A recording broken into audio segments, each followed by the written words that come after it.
పరిశుద్ధాత్మ దేవుడు మనకి ఇచ్చిన మంచి అవకాశం, మంచి తరుణం దేవుడు ఆశీర్వదించిన రాక ప్రభు కృప మనందరి మీద ఉంది. నిజంగా ఒక ఇంట కోరుకున్న సంఘంగా ఈ రోజు దేవుడు మాకు వినడానికి ప్రభు మనకి ఇచ్చిన గొప్ప అవకాశం. దేవుడు ఎంత మంచి దేవుడు, ఆయన ఎంత గొప్పవాడు నిజంగా. Hallelujah, hallelujah. Thank you Jesus. అయినా నీ జీవం గల మాటలు, సత్యమైన మాటలు మాకు వినిపించాము ప్రభు. ఈ దాసుడు ప్రియుడు అబ్రహాం పాస్టర్ గారు చెప్పిన తన జీవిత గాథను, ఆయన జీవిత సాక్ష్యాన్ని మా ముందు వచ్చినందుకు వందనాలు ప్రభు. లెక్కించలేదు వందనాలు. మీరు చేసేవన్నీ కూడా గొప్ప కార్యాలు. ఎక్కడ కూడా ఏ మనిషిని నువ్వు విడిచిపెట్టేవాడు కావు, ఎక్కడ ఎవరిని కూడా ప్రభు నువ్వు వదిలిపెట్టేవాడు కావు. నీ కార్యాలు ఎంతో గొప్ప. నువ్వెంత వివరించుకున్నా సరిపోదు. మేము వాటి వివరణ చేసినా అంత తగ్గదు దేవా. నీ కృపను బట్టి వందనాలు. హల్లెలూయా, హల్లెలూయా. పరిశుద్ధాత్మ దేవుడు నీతో నాతో మాట్లాడకు దేవుడు బిడ్డలారా మనం సిద్ధపరచుకుందాం. జీవం గల వాక్యం కొద్ది సమయం ధ్యానం చేసుకున్నాం కనుక మీరందరూ కూడా మరి ఆత్మవశులు కావాలి. దేవుని ఆత్మ మీద భారం పెట్టి దేవుడే మనతో మాట్లాడి, దేవుడే మనల్ని బలపరచాలి అని జీవం గల వాక్యము ద్వారా మనమందరం కూడా ఒక్కసారి హల్లెలూయా, హల్లెలూయా. తండ్రి నీకు వందనాలు. ప్రేమ గల మా దేవా నీకు వందనాలు. పరిశుద్ధాత్ముడా నీకు వందనాలు. ఎంత గొప్ప దేవుడు అయ్యా, ఎంత గొప్ప జీవం గల తండ్రి. నీ పరిశుద్ధ వాక్యంతో మాతో మాట్లాడు, మమ్మల్ని దర్శించు, మాతో మాట్లాడు ప్రభువా.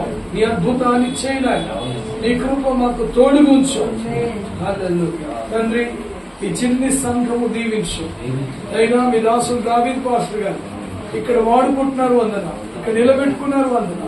ఇక్కడ వారితో నాయన నీ కృప చూపించి ఇంట ఉన్న ఈ సంఘాన్ని మీరు విస్తరింపచేయండి, వందనా. బలపరచండి, ఆశీర్వదించండి, దీవించమని ప్రార్థిస్తూ యేసు నామములో అడుగుచున్నాడు తండ్రి, ఆమేన్. దేవునికి మహిమ కలుగును గాక. పరిశుద్ధాత్మ దేవుడు మరి ఈ యొక్క సంఘములో దేవుడు నాకు ఇచ్చిన ఈ యొక్క అవకాశాన్ని బట్టి వందనాలు. ప్రాముఖ్యంగా ప్రస్తుతానికి కాపురిగా ఉన్న దావీదు గారికి మీ అందరికీ నా హృదయపూర్వకమైన వందనాలు. God bless you. లూకా సువార్తలో వచ్చిన 4వ అధ్యాయంలో 18వ వచనం నుంచి మనం వాక్యం ధ్యానం చేసుకుందాం.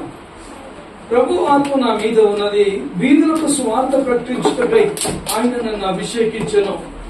చెరువులో ఉన్న వారికి విడుదలను, గుడ్డి వారికి చూపును కలుగునని ప్రకటించుటకు, నలిగిన వారిని విడిపించుటకు, ప్రభు హితవస్త్రము ప్రకటించుటకు ఆయన నన్ను పంపి ఉన్నాడు. హల్లెలూయా చెప్పండి. ప్రియమైన దేవుని బిడ్డలారా, ఇక్కడ దేవుడు లూకా భక్తుని ద్వారా మాట్లాడుతూ ఉన్నాడు. ప్రభు ఆత్మ నా మీద ఉన్నది. దేవుని ఆత్మ తన లూకా మీద ఉన్నట్లుగా లూకా చెప్తున్నాడు. దేవుని ఆత్మ కలిగి ఉన్నాను. ప్రియులారా మీరు అర్థం చేసుకోండి, నా ప్రియమైన జనములారా అని లూకా చెప్తున్నారు. దేవుని ఆత్మ నా మీద ఉన్నది. ఎందుకు ఉన్నదంటే బీదలకు సువార్తను ప్రకటించడానికి. హల్లెలూయా చెప్పండి. ఎవరికి సువార్త ప్రకటించమని చెప్పాడు లూకాకు? బీదలకు సువార్త ప్రకటించమన్నారు. మీరు అర్థం చేసుకోండి ప్రియులారా, ఎన్నో రకాలైన ప్రజలు మన భారతదేశంలో ఉన్నారు. ఎన్నో రకాలైన జాతులు ఉన్నాయి, మతాలు ఉన్నాయి, కులాలు ఉన్నాయి, ఎన్నో వర్గాలు ఉన్నాయి. ధనికులు ఉన్నారు, పేదవారు ఉన్నారు, అట్టడిగిన వారు, అడవి మనుషులు ఉన్నారు. దేవుడు లూకా అనే పేరుకు అర్థం ఏంటంటే ఆయన వైద్యుడు. ఎవరండి ఆయన? ఆయన వృత్తి వైద్య వృత్తి. ఆ రోజుల్లో చెట్ల మందులను సిద్ధం చేసి రోగులకు ఆయన పరిచయం చేసిన ఆయన ధర్మవృత్తి. అలాంటి లూకా దేవుని యందు ఎంత భయభక్తులు కలిగిన వాడంటే చెప్పలేనంతగా హిస్టరీ చెప్పబడుతుంది. లూకా దేవుడికి బహు నమ్మకమైన వ్యక్తి. దేవుడంటే పంచ ప్రాణం. దేవుని స్వార్థ అంటే, దేవుని యొక్క వాక్ అంటే, వాగ్దానం అంటే ఆయన ఎంతో ఇష్టమైన, దేవునిలో ఒక మునిగి తేలిన వ్యక్తి ఆయన భక్తుడు. హల్లెలూయా. అంటే ఇటు వైద్యం చేస్తూ ఆయన దేవుని స్వార్థను ప్రకటిస్తున్న వ్యక్తుడు. మీరు ఆలోచన చేయండి, ఆయనకు దేవుడు ఆత్మను ఇచ్చింది ఎందుకు? దేవుడు ఎందుకు పిలుచుకున్నాడు, దేవుడు ఎందుకు ఆయన అభిషేకించుకున్నాడు, దేవుడు ఎందుకు ఆయన ఏర్పరచుకున్నాడు అంటే బీదలకు సువార్తను ప్రకటించడానికి. మీరు అర్థం చేసుకోవాలి ప్రియులారా, పరిశుద్ధాత్మ దేవుడు చెప్తున్నాడు, దేవుని సువార్తను ప్రకటించడానికి వర్గీకరణ లేదు, కులమత భేదము లేదు, కులరహితమే. దేవుని దగ్గర అందరూ మానవులే, సమానం. పరిశుద్ధాత్మ దేవుడు చెప్తున్నాడు, ఇలాంటి భక్తులను దేవుడు ఆ రోజుల్లో వాడుకున్నాడు, ఈ రోజుల్లో వాడుకుంటున్నాడు. బీదలకు సువార్త ప్రకటించడానికి దేవుడికి ఇచ్చిన చక్కటి సమయాన్ని ఈయన ఉపయోగించుకున్నాడు. ఎలా ఉపయోగించుకున్నాడు మీరు చూడండి. ఆయన నన్ను అభిషేకించాడు. ఎవరు అభిషేకించారు? ఆయన అంటే యేసు ప్రభు. ఆయన అంటే ఎవరండి? యేసు ప్రభు నన్ను అభిషేకించాడు. మనుషుల అభిషేకం నేను తీసుకోలే, మనుషుల పిలుపును బట్టి నేను సేవకు రాలే, మనుషులు నన్ను పిలుచుకుంటే నేను దేవుడి పని చేయడంలే, నేను మనుషులు ఎవరో నన్ను మరి స్వార్థ చేయమంటే నేను చేయలే. దేవుడే నాకు ఆయన అభిషేకం ఇచ్చి, దేవుడే నన్ను ఆత్మచేత నింపి నన్ను బీదలకు సువార్త ప్రకటించడానికి ఇచ్చాడు. That is the commitment. అదొక తీర్మానం అండి. అలా చెప్పండి. అందుకని ఆయన చేసిన పని ఏంటంటే మీరు అర్థం చేసుకోవాలి. దేవుడిచ్చిన పిలుపుల ప్రకారముగా ఆయన చేసింది ఏంటంటే ఒకటండి, చెరలో ఉన్న వారికి ఏం చేశాడు? విడుదల సువార్తను ప్రకటించాడు. చెర అనగా ఎన్నో అర్థాలు కలిగినది. ఈ రోజు ప్రపంచ వ్యాప్తంగా మీరు చూడండి, మనుషులు ఎన్నో చెరలలో ఉన్నారు. ఒక్కొక్కరు ఒక చెర. మీరు గమనించాలి ప్రియులారా, రోగములని ఒక చెర ఉంది, పాపములని ఒక చెర ఉంది, మానసికమైన ఒక చెర ఉంది, వ్యభిచారం అని ఒక చెర ఉంది, త్రాగుడని ఒక చెర ఉంది, మతోన్మాదం అనేది ఒక చెర ఉంది, గొప్పలము బీదలం అని ఒక చెర ఉంది. ఇంకా మనం పోల్చుకుంటే ఎన్నో చెరలలో ఈ రోజు మనుషులు జీవిస్తున్నారు. అని చెప్పండి. ఒక సముద్రాన్ని మీరు ఉదాహరణ తీసుకోండి. వైజాగ్ లో సముద్రం ఉంది. ఎన్ని రకాలైన చేపలు ఉన్నాయండి? అన్ని ఒకే రకమైన చేపలు ఉన్నాయా? లేవు. చేపలు వేరుగా ఉంటాయి, వాటి వంశం వేరుంటుంది, వాటి పేరు వేరుంటుంది. నానా రకాలైన చేపలు, పేరు కలిగిన చేపలు ఉన్నాయి. ఈ రోజు భూలోకంలో కూడా మనుషులు రకరకాలైన చెరలో బందీలై ఉన్నారు. చెప్పండి, బందీలై ఉన్నారు. అందుకని మీరు చూడండి, డిప్రెషన్ లో ఉన్న చెర, మానసికమైన పరిస్థితులు బాగలేని వారు అదొక చెర. అందుకని మీరు వాళ్ళ వార్తలు వినంటే పిల్లరా, వాళ్ళ చెరలో ఉన్నవారు వాళ్ళు ఏం చేస్తారంటే సుసైడ్ అటెంప్ట్ చేస్తారు. సుసైడ్ అనగా ఆత్మహత్య. నన్ను నేను చంపేసుకుంటున్నాను, నన్ను నేను నా ప్రాణం తీసేసుకుంటున్నాను, నేను ఈ భూమి మీద నాకు ఇంకా ఆశలు ఏమి లేవు, నేను బ్రతకను, నేను చనిపోతాను.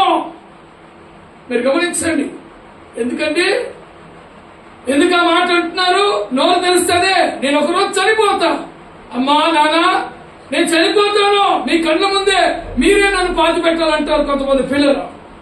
కొంతమంది అంటారు, ప్రేమించిన వాడు ఇచ్చి పెళ్లి చేయకపోతే వాడు చెప్తారు, నువ్వు ప్రేమించావు కదా, నన్ను పెళ్లి చేసుకోకపోతే నేను ఊరేసుకొని చనిపోతా అంటారు. ఈ చెరలు మనుషులు అందులో బందీలుగా ఉంటారు. మీరు గమనించాలి. అందుకని మనుషులందరూ కూడా చక్కగా తయారై వస్త్రాధరణ చేసుకొని నవ్వుకుంటూ సంతోషంగా అందరు మనుషులు నిలబడతారు. కానీ వాళ్ళు ఏ చెరలో ఉన్నారో ఎవరు తెలుసుకుంటారంటే ఆత్మ పూర్ణులు అభిషక్తులకి కనబడుతుంది ఆ చెర. చెప్పండి, ఇది ఈయన కాలింగ్. ఈయన చెప్తున్నాడు, వీళ్ళకి సువార్త ప్రకటిస్తాను కానీ, నేను ప్రకటిస్తున్నాను కానీ, దేవుడు నాకు అభిషేకం ఇచ్చాడు కానీ, నేను చేయవలసిన పని, దేవుడు నాకు అప్పగించిన పని ఏంటంటే ఏమన్నాడమ్మా? చెరలో ఉన్న వారికి విడుదలను నేను ప్రకటిస్తాను. మీరు గమనించాలి. ఇలాంటి చెరలో ఉన్న ప్రజలను విడిపించుటయే ఈయన సువార్త ప్రకటన. అలా చెప్పండి బాబు, మీరు అర్థం చేసుకోండి. ఆ రోజు లూకా భక్తుడు ప్రకటించిన సువార్తలో ఎంతో మంది ఎన్నో చెరలు ఉన్నవారు యేసు ప్రభు నిజమైన దేవుడని అంగీకరించి ఆ చెరలో నుంచి, ఆ ఊరిలో నుంచి, ఆ భయంకరమైన పాపిష్టి గోషములో, చీకట్లో, నరకంలో, ఆ యొక్క భయంకరమైన పరిస్థితుల నుంచి ఆ ఆత్మలను బయటికి తీసుకొచ్చాడు. బలాత్కారంగా లాక్కొచ్చాడు, బలవంతంగా లాక్కొచ్చాడు. ఎలా లాక్కొచ్చాడు? దేవుని అభిషేకం, దేవుని ఆత్మ ద్వారా బోధించి స్వార్థ ప్రకటించి వాళ్ళను బయటికి తీసుకొచ్చాడు. ఒక సేవకుడికి దేవుడు ఇచ్చే డ్యూటీ అనగా ఉద్యోగం అందరూ ఒకే రీతిగా 5 ఏళ్ళు ఒకటి ఉన్నాయి, ఒకటి 2. ఈ రోజుల్లో ఒక పాస్టర్ గారు ఒక సేవకుడు అంటే అందరు పాస్టర్లు అంటారు. పాస్టర్లు కాదు, పిలుపు తగినట్లుగా ఆ సేవకుడు దేవుడు వాడుకుంటాడు. ఈయన పిలుపు చెప్తున్నాడు, నేను చెరలో నలిగిపోయిన వారిని, చెరలో ఉన్న వారిని నేను విడిపిస్తానని చెప్పాడు. రెండో మాట, గుడ్డి వారికి చూపును. ఏమంటున్నాడమ్మా? గుడ్డి వారికి చూపును. ఏమన్నాడు అక్కడ? ఏమన్నాడు? కలుగునని ప్రకటించుటకు, నలిగిన వారిని విడిపించుటకు. అని చెప్పండి. గుడ్డివారు, ఈ గుడ్డివారు ఎవరు చెప్పండి? ఎన్ని రకాలైన గుడ్డివారి లోకంలో ఉందో తెలుసా మీకు? చెప్తాను ఒకసారి. గుడ్డివారు అంటే కళ్ళు మూతలు పడ్డ కారు, చాలా అర్థం ఉంది. కళ్ళున్న వారు, కళ్ళు చూస్తున్న వారు గుడ్డి వాళ్ళు ఉన్నారు. హల్లెలూయా చెప్పండి. హల్లెలూయా చెప్పండి. చక్కగా చూపు కనిపిస్తుంది కానీ వాళ్ళు గుడ్డి వాళ్ళలాగా వాళ్ళ ప్రవర్తనలు ఉంటాయి. అన్ని చూస్తారు, అన్ని చూడగలరు, అన్ని మంచి చెడు తెలుస్తాయి, కానీ తెలిసి కూడా చెడే చేస్తారు. కళ్ళు లేనాడంటే చూడండి, అటు ఇటు తారాడుతూ మంటలో చేయబడతామని చేయి కాలిపోతుంది, కానీ కళ్ళుని కూడా ఈమె చేయి పెట్టి కాల్చుకుంటుంది. అది ఏమంటారండి? అదొక గుడ్డితనం, అదొక గుడ్డితనం. లోకంలో ఇలాంటి గుడ్డి వారిని దేవుడు ఎంతో మందిని చూపిస్తున్నాడు. ఉదాహరణకు ప్రపంచంలో ఈ రోజు వరకు యేసు ప్రభు సువార్తను అంగీకరించకుండా ఉంటున్నారంటే వీళ్ళంతా ఈ లోకంలో ఉన్న పుస్తకాలను, జ్ఞానాన్ని అన్నిటినీ సేకరిస్తారు, కానీ యేసు ప్రభుని మాత్రం వాళ్ళు నమ్మరు. యేసు ప్రభు బైబిల్ మాత్రము చదవరు. హల్లెలూయా చెప్పండి.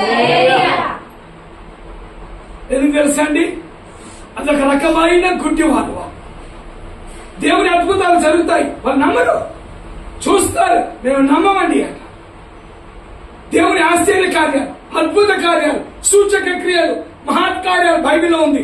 సూచక క్రియలు, మహత్కార్యాలు అంటే వర్షం ఆపుట, సముద్రము ఒక తుఫాను వస్తుంటే సముద్రాన్ని నిమ్మలపరచుట, నీటిని ద్రాక్షరసం చేయుట, పుట్టుగుడ్డి వాడన ఎవరి భర్తమయ్య కళ్ళు తెరుచుట. మీరు గమనించాలి, సృష్టినే మార్పులు చేయగలిగిన శక్తివంతుడు, ఆశ్చర్యకరుడు మన యేసు ప్రభు. కొంతమంది కళ్ళు ఉంటాయి, చూస్తారు కానీ వాళ్ళు నమ్మరు. అని చెప్పండి, వాళ్ళు నమ్మరు. అందుకనే ఇక్కడ ఈ భక్తుడు ఏమంటాడంటే, గుడ్డి వారికి చూపును కలుగునని ప్రకటించుటకును. మీరు గమనించండి, ఇలాంటి గుడ్డి వాళ్ళు ఎంతో మంది ప్రపంచంలో ఉన్నారు. వీరి కళ్ళు తెరవాలి, వీరి దేవుని చూడాలి, దేవుని మహిమను చూడాలి, దేవుని కార్యాలు చూడాలి, దేవుని అద్భుతాలు చూడాలి, దేవుని ప్రత్యక్షం చూడాలి, దేవుని వాక్యాన్ని గ్రహించాలి. ఈయన బోధ అని చెప్పండి. జాగ్రత్తగా ఆలోచన చేయండి. ఇది గమనించండి ప్రియులారా, ఈ రోజు ఈ పట్టణంలో కుబేరులు ఉన్నారు, ధనవంతులు ఉన్నారు, జ్ఞానవంతులు ఉన్నారు. అందరూ నమ్ముతారా ఇది? అదే చెప్పండి. మాకెందుకు లేండి, అది క్రైస్తవులు అదేదో చిన్న జాతి వారికి అనుకుంటారు, భ్రమపడుతున్నారు. మన భారతదేశంలో అది చిన్న జాతి వాళ్ళకి మనకెందుకండి అది? కానీ ఇంట్లో జీవం ఉంది, సత్యం ఉంది, పరలోకం ఉంది, దేవుని రాజ్యం ఉంది, శాశ్వత రాజ్యం, నిజమైన సృష్టికర్త ఈయనే పరిపూర్ణుడు అనే సత్యము వారు అస్సలు అంగీకరించరు. అదొక గుడ్డితనం. హల్లెలూయా చెప్పండి. దయచేసి ఈ లూకా భక్తుడు అలాంటి గుడ్డి వాళ్లకు సువార్త ప్రకటించి ఈ లోకంలో వాళ్ళ గుడ్డితనము నుంచి వారు దేవుని చూడగలిగిన నేత్రాలు తెరవబడి నేత్రాలుగా మార్చాడు. చప్పట్లు కొట్టాడు. ఇంకొక మాట అన్నాడు ఇక్కడే, ఏమన్నాడంటే ప్రకటించుటకు అన్నయ్య నలిగిన వారిని విడిపించుటకు. ఇది ఒక కోవ. ఎవరండి?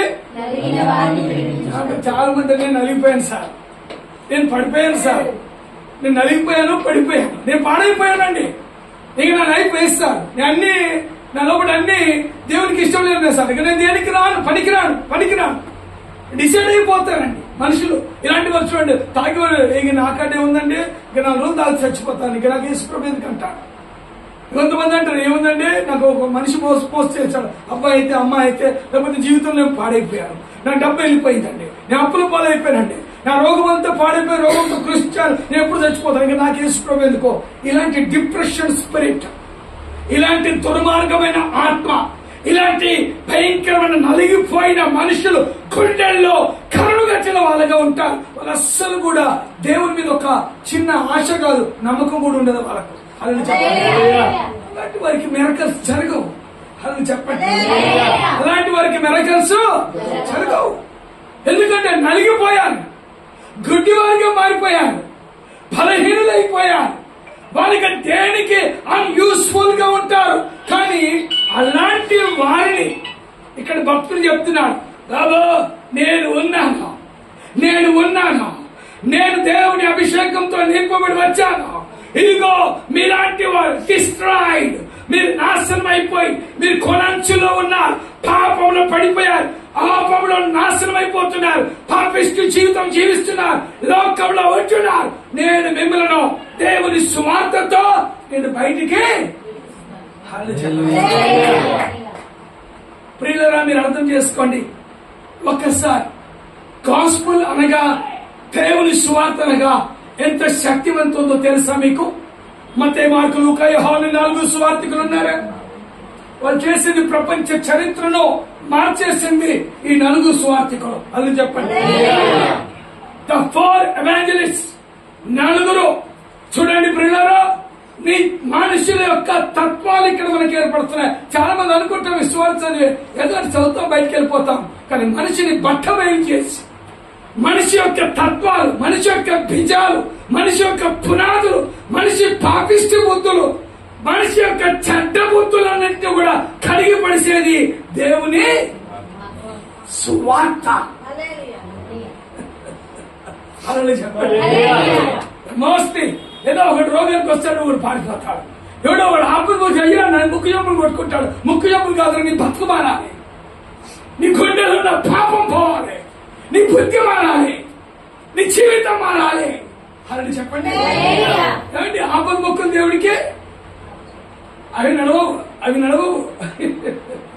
అందుకని చూడండి, నువ్వు నోట ఎంతో గొప్పగా దేవుని గురించి మాట్లాడతావు, కానీ గుండెల్లో దేవుడు ఉండనే ఉంటాడు.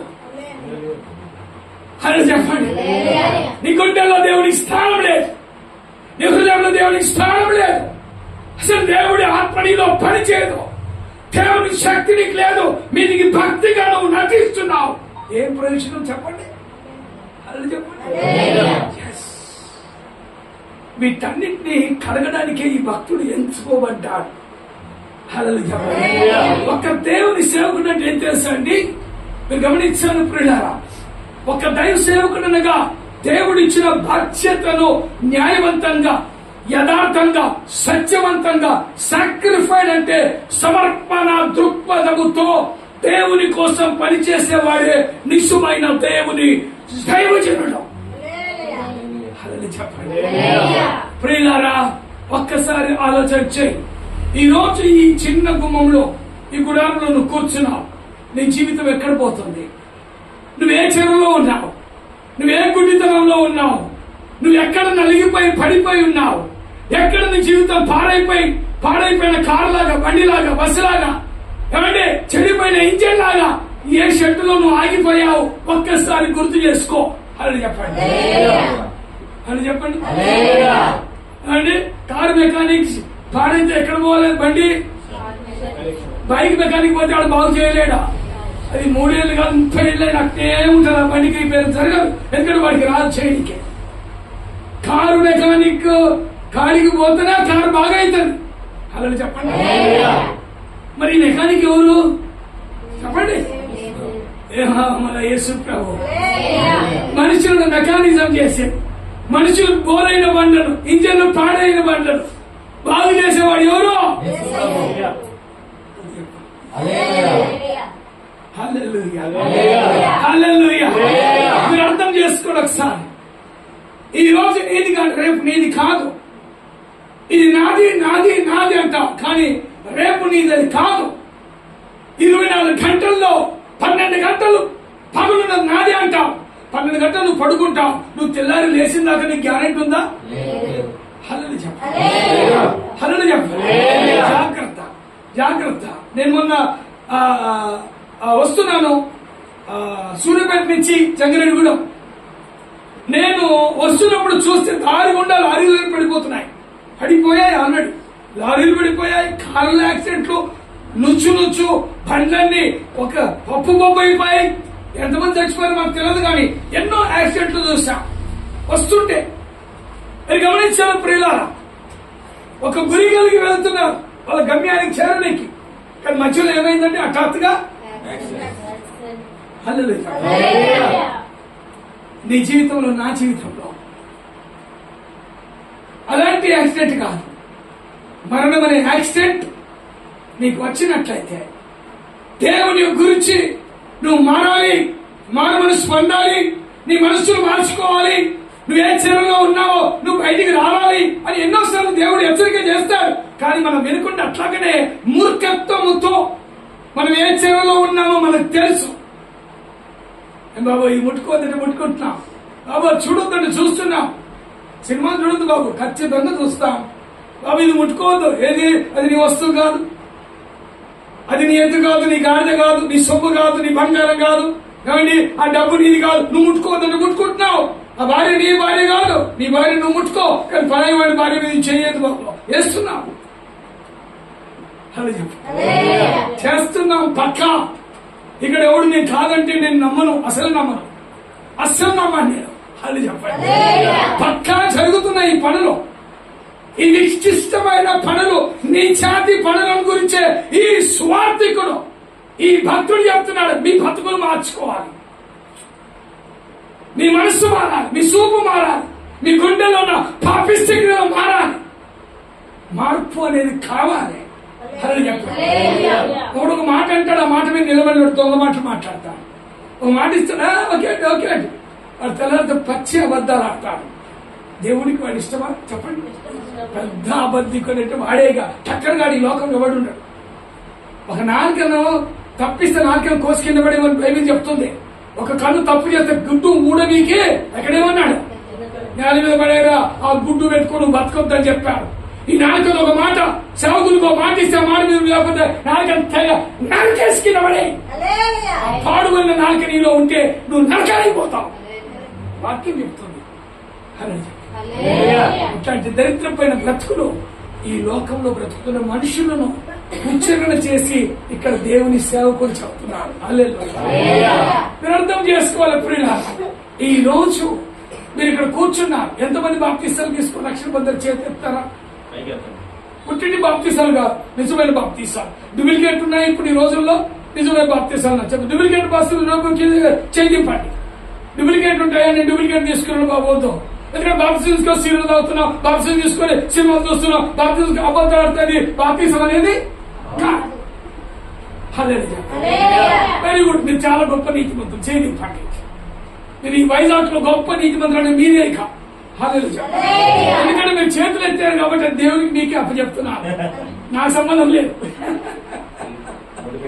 అంటే అయిపోయింది నా టాపిక్. రేపు దేవుడు అడుగుతాడు, ఏమండి నా దేవుని సేవకుడు అడిగిన దానికి నువ్వు చేస్తావు నిజమేనా అని అడిగితే నువ్వు రేపు ఆన్సర్ అక్కడించుకోవాలి, నాకు సంబంధం లేదు. హల్లెలూయా, హల్లెలూయా.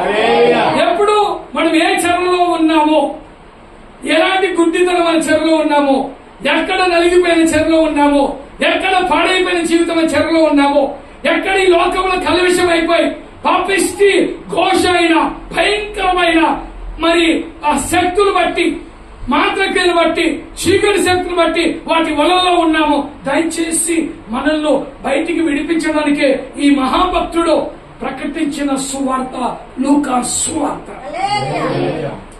అదే నేను మీకు ప్రకటిస్తున్నా. ఇది నా ఇంటి బోధ కాదు, సొంత బోధ కాదు. అందులో ఉన్నదే చదివి నేను మీకు ప్రకటిస్తున్నాను. హల్లెలూయా. ఈరోజు ఈ జనం, ఈరోజు ఈ భయంకరమైన పరిస్థితుల నుంచి దేవుడు ఆత్మలను ఆయన రక్షణలోకి తీసుకురావడానికే దేవుడు ఈ రోజు మనందరినీ ఈ వాక్యం వినడానికి పెట్టాడు. హల్లెలూయా చెప్పండి. కింద వాక్యం చదువుతారు ఒకసారి, ముగిస్తాను. నేను ఇప్పుడు చదివాను కదా.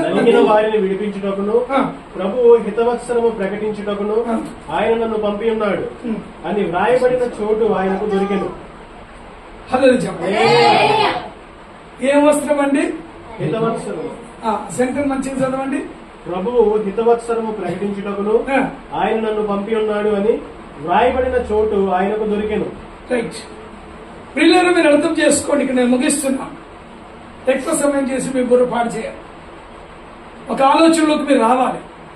నీ మనస్సాక్షి, నీ హృదయము, నీ ఆలోచన, నీ రక్షణ జీవితం, నీ క్రైస్తవ జీవితం, నీ భక్తి జీవితం, ఇవన్నిటిని కూడా నువ్వు ఏ విధంగా నవ్వుతున్నారు? మీరు ఏంటి సినిమా కామెడీ అవుతుందా? నిన్ను చూసి అవునవుతుంది, ఆయన చూసి దేనికి నవ్వుతున్నారు? మీరు నవ్వుతున్నారు ఇక్కడ కూర్చున్న బ్యాచ్. దయచేసి నమ్మకండి, ఏమనుకోకండి. సారీ, నమ్మకండి. ఎందుకు నవ్వుతున్నారు నాకు అర్థమైతలేదు. ఇది ఏమైనా వీడియో షోనా లేకపోతే దేనికి నవ్వుతున్నారు? ఒకరినొకరు చూసుకొని నవ్వుతున్నారు. దయచేసి అపహాస్య పనులు చేయకండి. మీరు మంచితనంగా నవ్వినా తప్పది. ఇక్కడ దేవుని వాక్యానికి ఇచ్చవలసినట్టయితే హల్లెలూయా చెప్పండి. నాకేం కాదు, నా మీద ఊసినా నేను తూడ్చుకొని వెళ్ళిపోతాను, కానీ పవిత్రమైన వాక్యం కాబట్టి చెప్తున్నా. హల్లెలూయా చెప్పండి. నేను చూసి అంటున్నా. ఊరికే మీరు నవ్వుకుంటున్నారు. దేనికి మరి నేను పిచ్చోన్నా? మరి మీరు పిచ్చోళ్ళ తెలియదు నాకు. హల్లెలూయా చెప్పండి. ఎవరికి పిచ్చోళ్ళ అనేది జడ్జిమెంట్ లో బయటపడుతుంది. హల్లెలూయా చెప్పండి. హల్లెలూయా. నవ్వకండి. నోరుంది, పండ్లు నేను బాగా నవ్వకండి, కింద పడిపోతాను. హల్లెలూయా. ప్రియులారా, నేను ఒక మాట చెప్తున్నాను. ఈ దేవుని యొక్క వాక్యంలో ఉన్న సత్యాన్ని నీవు నేను పాటించినట్లయితే, నీవు నేను దాన్ని ప్రకటించినట్లయితే, నువ్వు నేను దాన్ని కమిట్మెంట్ అయినట్లయితే, నీవు నేను దానికి లోబడినట్లయితే, నువ్వు నేను మనం దాని ప్రకారంగా జీవించినట్లయితే, నిశ్చయముగా దేవుడి జీవితంలో దేవుడు మనకి ఇచ్చిన ఈ సదా అవకాశం ఏంటంటే నువ్వు దానిని నెరవేర్చిన వాడు అవుతావు. లేకపోతే మనం దేని బూడిద మీద ఏం పూసిన అవుతాం అంటే పన్నీరు తెలుసు కదా. పన్నీరు బూడిద మీద పోసుకునే ప్రయోజనమే. పన్నీరు లాగా తింటేనే ప్రయోజనం. దయచేసి అర్థం చేసుకో. ఈ రోజు నీ జీవితంలో దేవుడిస్తున్న లూకా సువార్తను ప్రకటించినట్లుగా ఆ సువార్త నీకు ప్రకటించబడ్డది. ఈ రోజు నిన్ను నువ్వు పరీక్షించుకోవాలి. నేను ఎక్కడున్నాను, ఏ చెరువులో ఉన్నాను, ఇంకా నాలో ఏ లోపం ఉంది, ఏ తప్పులున్నాయి, ఇంకా నేను దేవునికి సరిగా ఉన్నానా, నేను దేవునితో సరిగా నడుస్తున్నానా, నా విశ్వాస జీవితం ఏంటి? దయచేసి నేను కొత్తగా నమ్ముకున్నాను, నేను పాతగా నమ్ముకున్నాను, కొత్త లేదు పాత లేదు, తప్పు చేయడానికి రగడి దేవుని వల్లగా ఉంటాం. కానీ ఈ వాక్యం కడుకొచ్చాక నేను కొత్తాను సార్, నోట్లో ఏళ్ళు పెడితే కరకనంటే దేవుడు మెచ్చుకోడు. ఆయన నమ్మడు సార్. ఆ మాట పోరావతలు నువ్వు అంటాడు. హల్లెలూయా చెప్పండి. హల్లెలూయా చెప్పండి. దయచేసి పరిశుద్ధాత్మ దేవుడు ఒక హెచ్చరిక నీకు చేస్తున్నాడు. జాగ్రత్త, బీ కేర్ఫుల్. ఈ రోజు లూకా సువార్తల ద్వారా ప్రకటించబడిన విషయం, మనం ఏ చర్యలలో ఉన్నాం, మనం ఏ పరిస్థితుల్లో ఉన్నాం, మన జీవితంలో ఇంకెందుకు అద్భుతాలు జరుగుతలేవు, ఇంకా ఎందుకు ఆర్థిక దరిద్రం, మన ఇళ్లలో ఎందుకు నెమ్మది లేదు, మొగుడు పిల్లలకు ఎందుకు కొట్లాటలు, ఎందుకు రోగాలు పోతలేవు, ఎందుకు దయ్యాలు పోతలేవు, ఎందుకు ఈ శాపాలు పోతలేవు, ఎందుకు ఇంకా మనం ఒక మరుగుచ్చులాగా బ్రతుకుతున్నామంటే నిన్ను నీవు సరి చేసుకోవాల్సిన సమయం ఈ స్వార్థ ద్వారా దేవుడు నీకు ఇస్తున్నాడని నమ్మండి. నేను ఇంత మంచిగా ఏం చెప్పనండి. ఈ సరే నేను బోధించే నేను కూడా ఇది నాకు కూడా వర్తిస్తుంది. నా చూపు ఎట్లుంది, నా మాట ఎట్లుంది, నా హృదయం ఎట్లుంది, నా సాక్ష్యం ఎట్లుంది, నా బోధ ఎట్లుంది, ఏమండి నా జీవితం ఎట్లుంది. నేను కూడా ఈ వాక్యం చెప్పేవాడిని. పరిశుద్ధాత్ముడైన మీరు వింటున్నారు, నేను కూడా ఒక పక్కన వింటూ నన్ను సరి చేసుకోవాలి. హల్లెలూయా చెప్పండి. ఎందుకు తెలుసా అండి? దేవుడి యొక్క వాక్యం కూడా నేను కాంప్రమైజ్ కాను, అస్సలు కాను. మామూలుగా మాట్లాడితే అన్ని విషయంలో మామూలుగా దేవుడి వాక్యం కాడ ఏ తప్పిదము చేయొద్దు, తప్పిదము చేసినా సరి చేసుకోవాలి. ఈ రోజు దేవుడిస్తున్న ప్రేమ పిలుపు చేంజ్ యువర్ లైఫ్. మీ జీవితాన్ని మిమ్మల్ని మీరు పరీక్ష చేసుకోండి. దేవుడు మీకు ఎందుకు సవాలుగా పెట్టాడు. ఎస్, నేను మొన్నదాకా నామకార్థమైన క్రైస్తవుడిగా ఉన్నాను. ఎన్నో పొద్దున్న లేచి నుంచి 24 గంటల్లో ఎన్నో అబద్దాలు ఆడుతున్నాను. చూడనివి చూస్తూ నేను తప్పులు చేస్తున్నా బైబిల్లో ఉంది కదా. ఏమండి, ఒక స్త్రీతో పోయి మనం పాపం చేస్తేనే కాదు, ఏం వ్యామోహము, మోహము చూపుతో ఒక స్త్రీని లేకపోతే ఒక పురుషుణ్ణి మనం చూసినా ఏం చేయబడినట్టంట, వ్యభిచారము చేయబడినట్లే బైబిల్ చెప్తున్న సత్యం. దయచేసి మీరు అర్థం చేసుకోండి. దేవుడు మనకు కొంచెం అవకాశం ఇచ్చాడు. దేవుడు అవకాశం ఇచ్చాడు. 19 సంవత్సరాల్లో నేను పట్టబడ్డా. యేసుక్రీస్తు అంటే సాయిబాబా మాలలు వేసుకున్నా, గన్నులు పట్ట, తుపాకులు పట్ట. ఏమండి, నేను ఒక రగడు తిన్న భయంకరమైన కరుడు కట్టిన వ్యక్తిని. నేను ఇక్కడ ఒక చాకు, ఇక్కడ ఒక చాకు.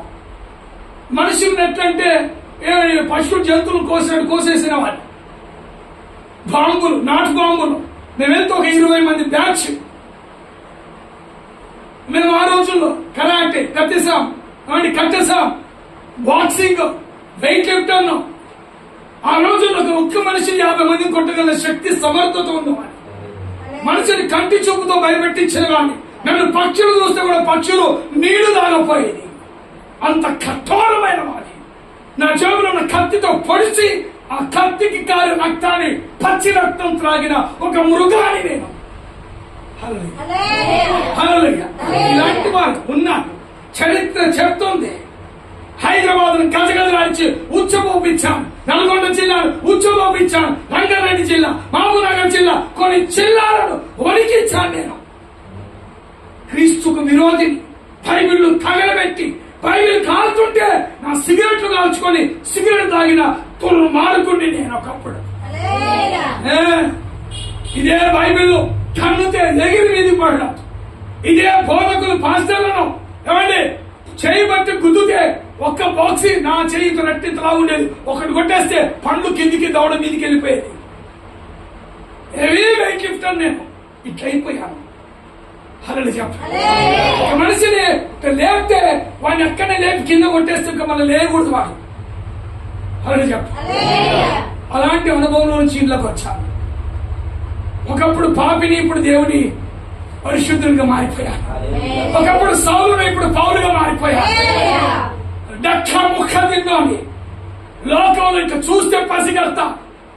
హల్లెలూయా చెప్పండి. దేవునికి నేను కావాలి. ఎన్నోసార్లు బాంబులు వేశారు నా మీద, చచ్చిపోలే. తుపాకులతో పేల్చారు హైదరాబాద్ అంబేద్కర్ కాలేజ్ దగ్గర చంపడానికి. అప్పటికి ఒకడు గుంటి పాండు అంటే వాడు మహా డేంజర్. 70 హత్యలు చేశాడు సికింద్రాబాద్ లో. 70 మందిని చంపిన మనగాడు వాడే. అలాంటి వాడు గ్యాంగ్ తీసుకొచ్చినాను. నేను చాలా బలముగా ఉన్నాను. నేను వెళ్తున్న బుల్లెట్ మీద వెళ్తుంటే షూట్ చేశాను. నేను సావలే. బుల్లెట్ ను కాలుతో తన్నేసి కానీ 7 ఫీట్ల 8 ఫీట్ల గోడను జంప్ చేసే అవతలకి వెళ్ళిపోయాను. 2 గంటలు అదే చౌరస్తాకి వచ్చాను నా ఆయుధాలు తీసుకొని. నేను జిమ్ముకు వెళ్తున్నప్పుడు అటాక్ చేశాను. ఆయుధాలు లేవు. జిమ్ముకు వెళ్దామని వెళ్తున్నాను. ఆ టైం కనిపెట్టి వచ్చాను. కథం నేను వెళ్ళిన రూమ్ లోకి, ఇంట్లోకి వెళ్ళి ఆయుధాలు పట్టుకుని అదే నెలరోడ్ మీద వచ్చాను. పారిపోయినాను. పెరికి మందరు. అర్థం చేసుకో.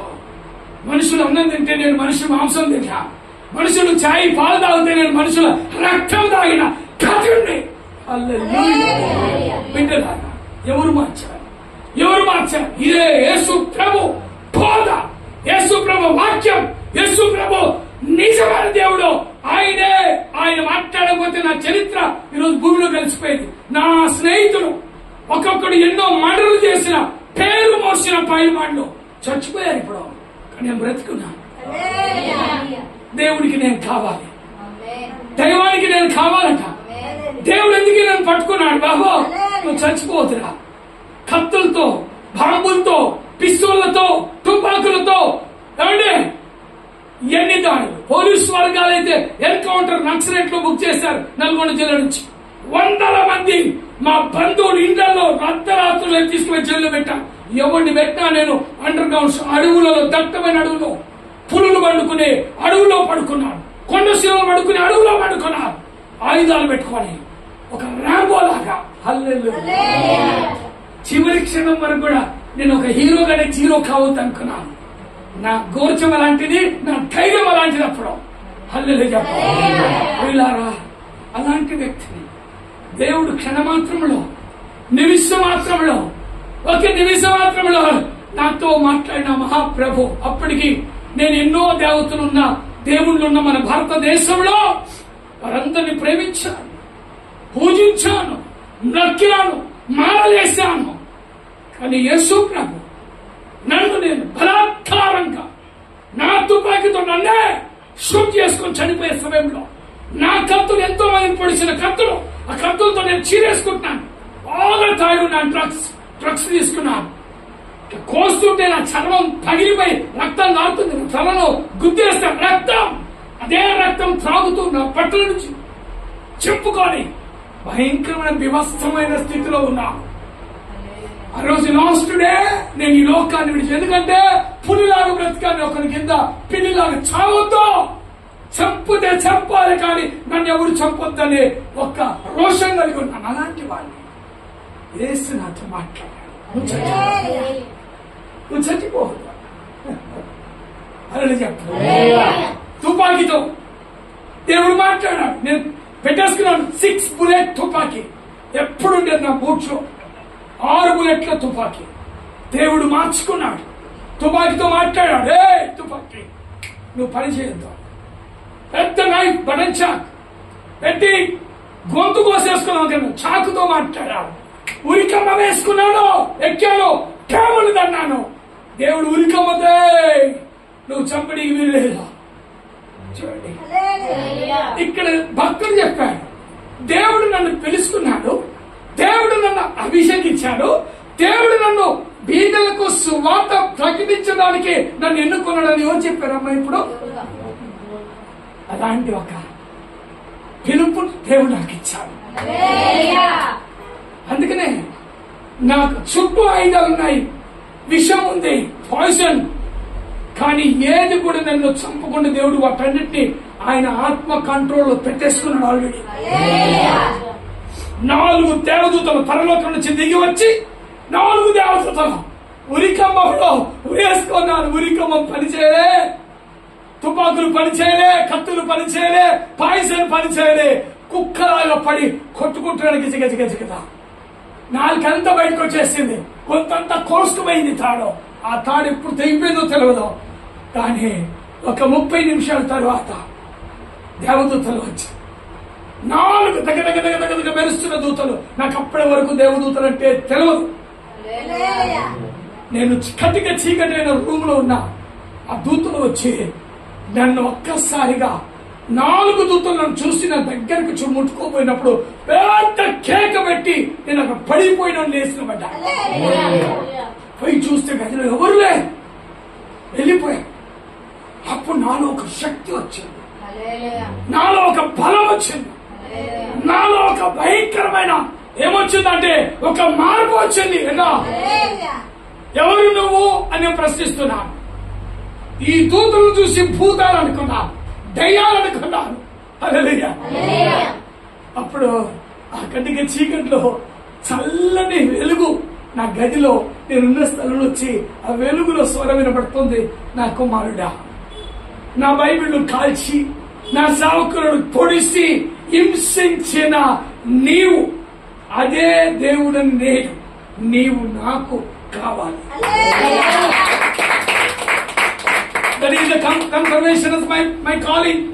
నా పిలుపు నిశ్చేత. నేను చెప్పాను, నిన్ను ఎప్పుడో ప్రార్థించానా, నీ బైబిల్ గ్రంథం చదివానా, ఎప్పుడైనా నేను నిన్ను దేవుడని ఒప్పుకున్నానా? నేను ఎప్పుడు నిన్ను ఒప్పుకోలే. నువ్వెందుకు వస్తున్నావు మధ్యలో? నువ్వు నాకు కావాలి, నువ్వు నాకు కావాలి, నువ్వు నాకు కావాలి. అందుకని చూడండి, ఎన్ని మరణాలు నా చుట్టుముట్టినా ఆ మరణాలు నాకు మరణము రాకుండా వాటిని కట్టుదిట్టం చేసి వాటిలో జీవం లేకుండా చేశాడు. అదే గాడ్స్ సీక్రెట్. దేవుడి యొక్క అద్భుతం అంటే కంటికి కనిపించదు, చెవుకు వినిపించదు, నీ హృదయానికి అగోచరము. హల్లెలూయా.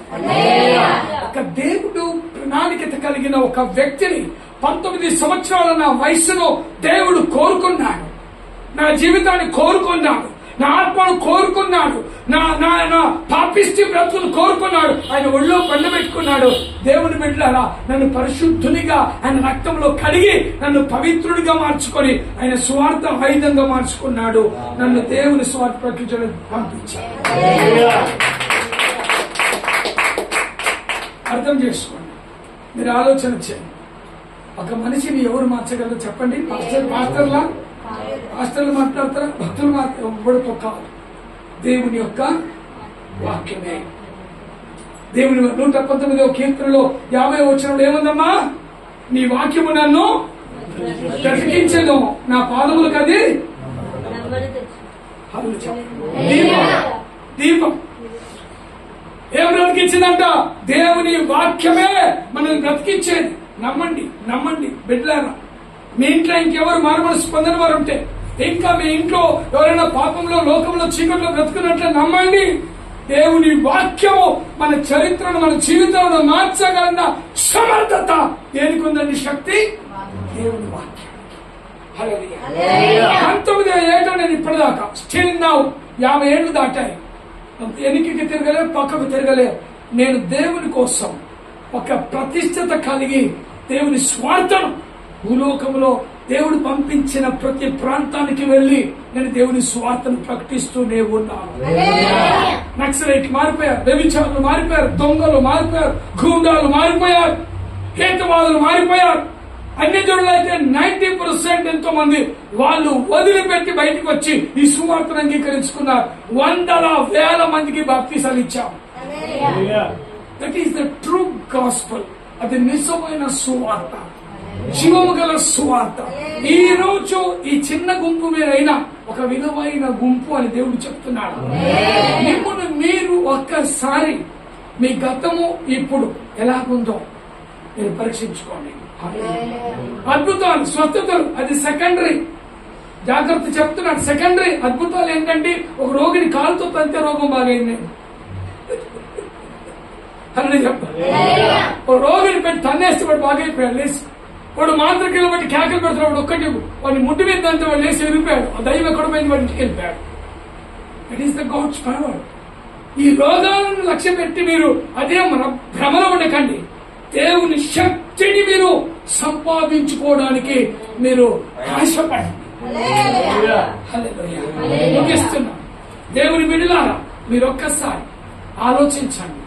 ఇది మీకు గొప్ప తరుణం. మీరు నన్ను 1,00,000 సార్లు పిలిచిన రాను, అనుకోకుండా మీ దగ్గరికి వచ్చాను. మీరు 1000 సార్లు పిలిచిన రాను. నేను చెప్తున్నా, దేవుడి చిత్తం లేని అసలు ఒక సంఘంలో పోను, ఒకటి వాక్యమే చెప్పను. నేను నా ఇంట్లో కూర్చొని ప్రార్థన చేసుకుంటాను. మీ అదృష్టమో మీ దురదృష్టమో. మీరు నేను 1,00,000 రూపాయలు ఇస్తా సార్ దావిది పాస్టర్ నేను రాను. సత్యం చెప్తున్నాను. తెలంగాణ నేను తిరగని గల్లి లేదు, తిరగని ఊరు లేదు, తిరగని పట్టణం అడవి లేదు తెలంగాణలో. హలో చెప్తాను. ఎంతో మంది ఫోన్ చేస్తారు, సార్ వస్తారా వస్తారా, డేట్ ఇస్తారా? ఎవరికి నేను గాలి పోయే ఈ మాటలు ఊరికి పోస్టర్ లేచి ఫోటోలు వేసే బుర్రలో ఊరికి వస్తుంది కాదు. దేవుని ఆత్మ చెప్పతే ముందుకు వెళ్తా, లేకపోతే ఇంట్లో కూర్చొని ప్రార్థిస్తా. మీ దగ్గరికి వచ్చా, దేవుడు మీకు చెప్పమని నేను చెప్తున్నా. నాకేం తెలియదు, కారులో వస్తున్నాను, నాకు మీ సంఘం తెలియదు, మీరు ఎవరో తెలియదు, నాకు ఏమీ తెలియదు. అమాయకంగా కూర్చొని వస్తున్నా. చూడవరం వచ్చాను, అక్కడి నుంచి ఇక్కడికి వచ్చా. ఇక్కడ వచ్చిన తర్వాత మీ రూపురేఖలు నేను చూడలే. మీ హృదయంలో మీ ఆత్మ నేత్రాలు తెరబడ్డాయా? మీ హృదయాలు దేవునికి ఎంత ఇష్టంగా ఉన్నాయా లేవా? నేను అది డిసైడింగ్ చేశాను దేవుని చేత, ప్రార్థన చేత. That is my duty. అది నా పని. మీ పై వేషాలు చూసి, మీ అందాలు చూసి, మీ బట్టలు చూసి, ఎవరి మెడలు ఎంత బంగారం ఆ పనికి వాళ్ళని నేను చూసే వ్యక్తిని కాదు. అని చెప్పాలి. పేదోడు ఉన్నాడు, ఇక్కడేమో ఏసీలలో పోతాను. నా బట్టలు తడిసిపోయి ఆల్రెడీ పనికిరావు. ఇంకా నా బట్టలు తడవచ్చు, నా ఒళ్ళు తడవచ్చు, నా పొట్ట ఆకలి కావచ్చు, అవన్నీ కాదు. Nothing doing. అవి లెక్కే డోంట్ కేర్. నేను మీకు స్వార్థ ప్రకటించాల్సిన దేవుడు నన్ను నిలబెట్టాడు. నేను నా పని చేయాలి. హల్లెలూయా చెప్పాలి. గాలి లేదు, ఏసీ లేదు, చల్లదనం లేదు. మీరు తెలివి తక్కువ అడుగుస్తున్నారు, పనికి మనం అడుగుస్తున్నారు, చదువులో అడుగుస్తున్నారు. పేదో నీలకే స్వార్థ తప్పారా బాబు? అది కాదు. దేవుని ఆత్మ చేత పిలువబడిన దైవజనుడు ఎంత పనికివాడు పిచ్చోడికి కూడా వాడిని దేవుని రాజ్యానికి నడిపించగలిగిన శక్తి, సమర్థత, సువార్త ప్రకటించేవాడు నిజమైన సేవకుడు. హల్లెలూయా. దేవుడు దీవించును గాక. మీరు మాట ఎంత అర్థం చేసుకున్నా నాకు తెలియదు. నేను వెళ్ళిపోయిన తర్వాత మీరు జాగ్రత్తగా మిమ్మల్ని మీరు స్వపరీక్ష చేసుకోండి. రియల్ ఇక్కడ దావీదు గారు ఇక్కడ ప్రార్థన పెడితే ఎక్కడో పల్లెటూరు నుంచి వచ్చి ఇక్కడ పెడుతున్నారు. ఇక్కడ చూస్తే అన్ని పెద్ద పెద్ద బంగ్లాలు ఉన్నాయి, అందమైన అమ్మాయిలు ఉన్నారు, అందమైన అబ్బాయిలు ఉన్నారు, కోటీశ్వరులు ఉన్నారు, కుబేరులు ఉన్నారు. ఈ దావీదు గారు ఓన్ లెక్క చేస్తాడు. Simple logic. దావీదు గారు ఇక్కడ కోట్లు పెట్టి స్థలం కొని చర్చ్ ఎప్పుడు కడతాడు? Simple logic. ఒక నిరుపేదవాడు, ఏమీ లేదు, కూడు బట్ట కోసం పిల్లలను భార్యను పోషించుకోవడానికి నానా కష్టాలు పడుతున్న వ్యక్తి ఆయన. Simple man. పెద్ద విద్యావంతుడు కాదు, జ్ఞానవంతుడు కాదు, అండబలం లేదు, ధనబలం లేదు, ఏం లేదు, ఒక పామరుడు. ఎందుకు వస్తున్నాడు ఈ పట్టణానికి? ఒకసారి అర్థం చేసుకున్నారు ఎప్పుడైనా మీరు? ఇక్కడ కాదు, నాకు తెలియదు, వలస వచ్చిన వారు తెలియదు, మీరు స్థానికులు నాకు తెలియదు, కానీ మీరు అర్థం చేసుకో, మీ కొరకు వస్తున్నాడు. ఇక్కడ ఏదో ఒక దైవ కార్యాలు జరగనీకే, ఏదో ఒక అద్భుతం దేవుడు నేను ఉన్నాను ఇక్కడ చెప్పుకోవడానికే. నేను ఉన్నాను ఇక్కడ చూడండి. మీరు బలమైన వ్యక్తులుగా అయిపోయి మీరు ఒక బలమైన ప్రాంతాల వీరులుగా మారితే ఇక్కడ ఉన్న వాళ్ళందరూ మారిపోతారు. పక్కవారు మారుతారు, ఎదురోడు మారుతారు, దారి గుండా వెళ్ళేవాడు ఈ విన్న సువార్తను బట్టి వాడు వచ్చి లోపు కూర్చుంటాడు. దయచేసి ఆది అపోస్తుల సంఘం అంటే అదే, ఆది అపోస్తుల బోధ అంటే అదే. మీరు అర్థం చేసుకోండి. కొద్ది మంది ఉన్న 10 మంది అయినా మీరు సమర్పణ జీవితం కలిగి ప్రతి ఆదివారం నమ్మకంగా తప్పకుండా అబద్ధాలు మాట్లాడొద్దు, సంఘానికి ఎప్పుడు కూడా ద్రోహం చేయొద్దు, సంఘానికి న్యాయం చేయాలి, సహవాసం వదిలిపెట్టొద్దు, దోషమైతుంది. సంఘానికి రావాలి, సేవకునికి సహకరించాలి, సేవకుడికి కష్టంలో దుఃఖంలో ఆయన బాధలో మీరు ప్రార్థన చేయాలి. అలా చెప్పాలి. సేవకుడు వస్తున్నాడు పోతున్నాడు ఎట్లా నడిపిస్తున్నాడు, అది అందరి మన మీద బాధ్యత.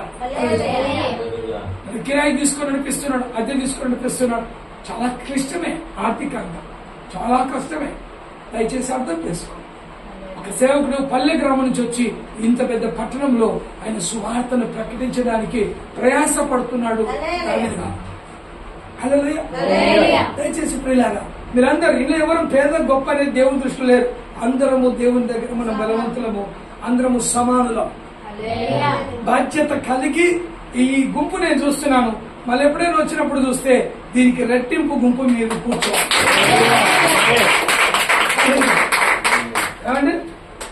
రెట్టింపు.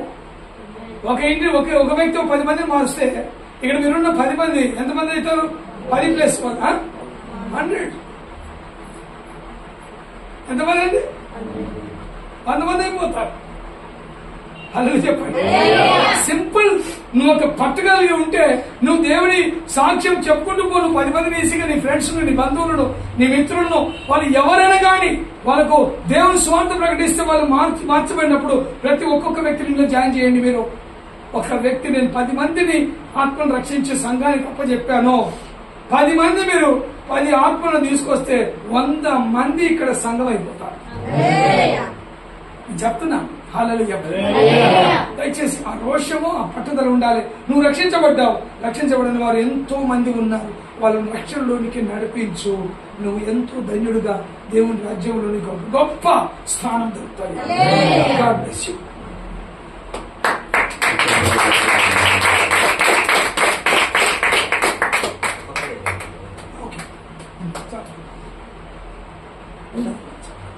చాలా చక్కని మాటలు